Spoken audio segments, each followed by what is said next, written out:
December 2023 এইভাবে রাত্রেবেলা picnic, বিশেষ করে এই সেট আপে, এই অ্যারেঞ্জমেন্টের পিকনিক, এরকমের কোনো অভিজ্ঞতাই আমার এর আগে কোনো দিন ছিল না।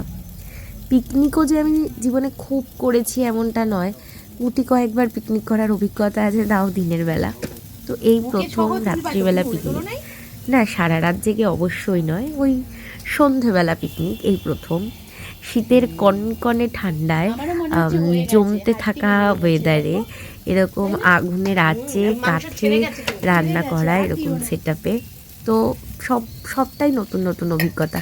না কাঠে রান্নার অভিজ্ঞতা এর আগে কখনো ছিল, না এরকম সেট আপ কখনো এর আগে দেখেছি, না রাত্রিবেলা পিকনিক এর আগে কখনো করেছি। তো সবটা মিলিয়ে প্রচণ্ড এক্সাইটমেন্টেড ছিল 25শে ডিসেম্বরের রাত, যেটা আমি আগেও বলেছি, বারবার বলছি প্রত্যেকটা লেখায়, ব্লগে। 2023 সালটা আমার কাছে ভীষণভাবে অন্যরকম, খুব মনের কাছের একটি সাল। যা কিছু ছোট ছোট চাওয়া পাওয়া ছিল সব একটু একটু করে পূর্ণ হয়েছে অনেকটাই। জীবনে চলার পথে আরও অনেক বাকি আছে, আশা করি আগামী দিনগুলো সেগুলো আমাকে দুহাত ভরে দেবে। নতুন বছরের কাছে এটাই চাইবো, যেই জিনিসগুলো চেয়েছিলাম জীবন থেকে চলে যাক চিরতরে, সেগুলো চলে গেছে।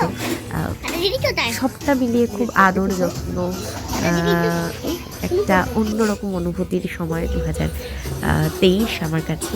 আর সেই বছরের শেষ দিনটা, প্রিয় কতগুলো মুখ, কাছের কতগুলো মানুষ যাদের সঙ্গে ভাইবস খুব বেশি ম্যাচ করে, তাদেরকে নিয়ে। তারা অবশ্যই সকলে আমার আলোর বৃত্ত পরিবারের সদস্য।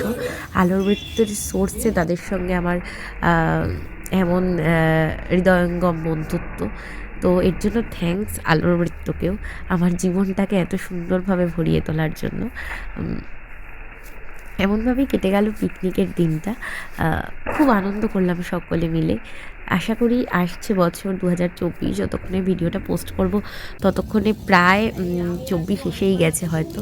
তোমরা ভালো করে জমাটি আনন্দে মজায় কাটাও, সকলের 24 ভালো কাটুক। ঝাল ঝাল চাটনির সঙ্গে যা খাবারটা হয়েছিল না, উফ।